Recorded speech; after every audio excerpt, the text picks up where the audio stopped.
Pemirsa, di balik canggihnya smartphone yang di dalamnya berisi konten-konten canggih, ternyata menyimpan dampak negatif terhadap tingkat perkembangan mental dan emosi anak. Apabila konten tersebut memuat berbagai hal, berbau porno maupun kekerasan, tentu saja berpengaruh terhadap tingkat perkembangan mental anak, yang pastinya lebih mengarah kepada tindakan kriminalitas berbau pornografi dan kekerasan.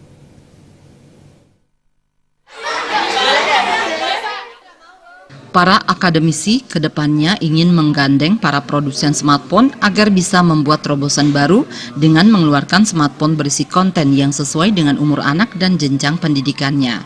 Para produsen smartphone berlomba-lomba mengeluarkan produknya yang tentu saja dilengkapi dengan konten-konten canggih yang tujuannya memanjakan para pemakainya agar lebih mudah mengakses bermacam-macam informasi. Namun yang tidak pernah disadari para produsen HP, anak-anak kecil yang masih labil emosinya ternyata ikut pula mengakses konten-konten HP yang ternyata ada konten dewasa yang syarat berbau pornografi dan kekerasan. Apabila si anak terus-menerus mengakses konten kekerasan dan pornografi, tentu saja hal ini mengakibatkan si anak mempunyai perilaku buruk seperti suka berkelahi serta tidak sengaja sering melakukan tindakan pelecehan seksual terhadap teman sepermainannya. Oleh sebab itu, praktisi pendidikan mengajak para produsen HP untuk bagaimana ke depannya membatasi konten-konten di HP agar sesuai dengan umur dan riwayat pendidikan anak.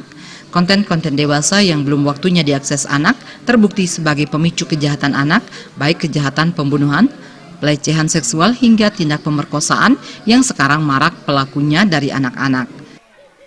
Sekarang ini ke depan, mari kita bersamalah untuk memajukan pendidikan ini, baik pengusaha janganlah hanya sekedar untuk berpeluang bisnis saja, tapi tetap harus berusaha untuk memajukan pendidikan karena anak-anak kita terus terang saja daya kontrolnya mungkin tidak akan bisa terlalu banyak bisa mengontrol diri, kecuali mungkin dari pengusaha bisa membuat konten yang bisa ditonton oleh anak atau tidak, itu bisa dibatasi.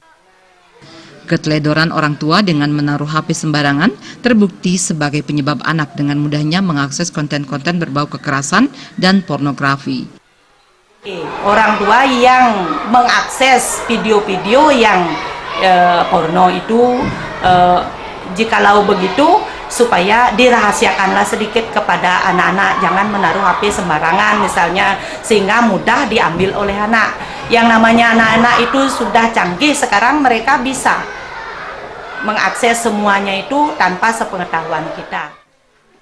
Kedepan, pihak orang tua diharapkan lebih waspada menaruh smartphone-nya dan melengkapi HP mereka dengan password agar si anak tidak bisa membuka HP orang dewasa yang berisi konten porno dan kekerasan. Gong Krishna, Bali TV.